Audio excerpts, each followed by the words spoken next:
Good evening and welcome to this week's Word on Wednesday. Tonight we're going to be chatting a bit about doubt.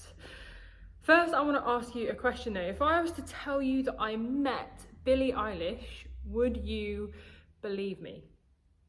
And if not, what would it take for you to believe me?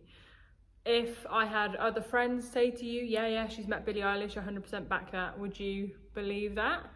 Or would you need some actual hard proof?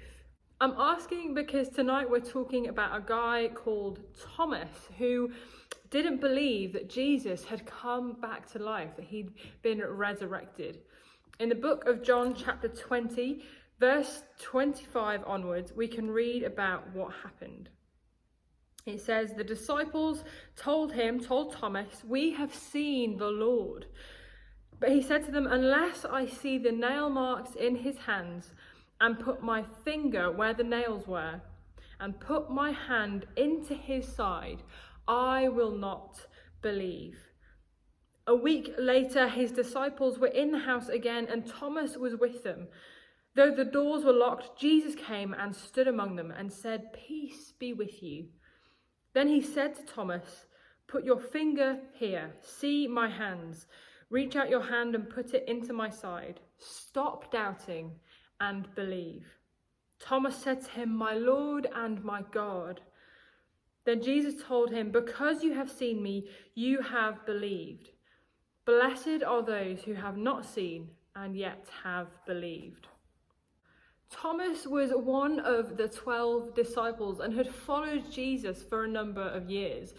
Jesus had told them all what was going to happen. So isn't it a bit strange that even though Jesus had told him this was going to happen, and even though the disciples had said to Thomas, "We've seen Jesus," that he still didn't believe it. And he wasn't willing to believe it until he'd seen the hard facts, until he'd seen the hard truth for himself.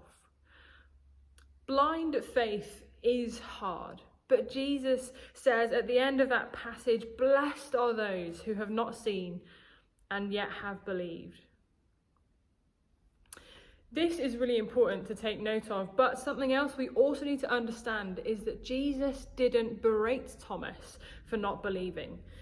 Jesus wasn't disappointed. We don't read a hint of disappointment in his voice, and he didn't chastise him. He went easy on Thomas, even though Thomas was doubting.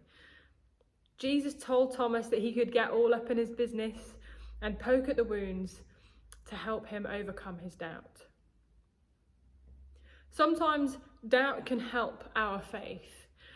It can help us ask questions and to deepen our faith if we let it. It's often thought that doubt is a bad thing, and sometimes we're taught that we shouldn't doubt, we shouldn't have any doubts as Christians. And I think that Thomas gets a bad rap, to be quite honest. Doubt is only a bad thing if we let it get in the way of our faith. What's important is that we don't just doubt and let it stop there.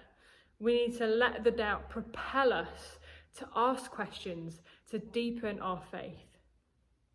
So if you're struggling with doubt, if you're struggling with questions, I implore you to spend time with God, spend time in the Bible and ask those questions and turn that doubt and turn any doubt you might have into deeper faith. Really hope that has encouraged you. Bless you guys and have a great rest of your week. Take care.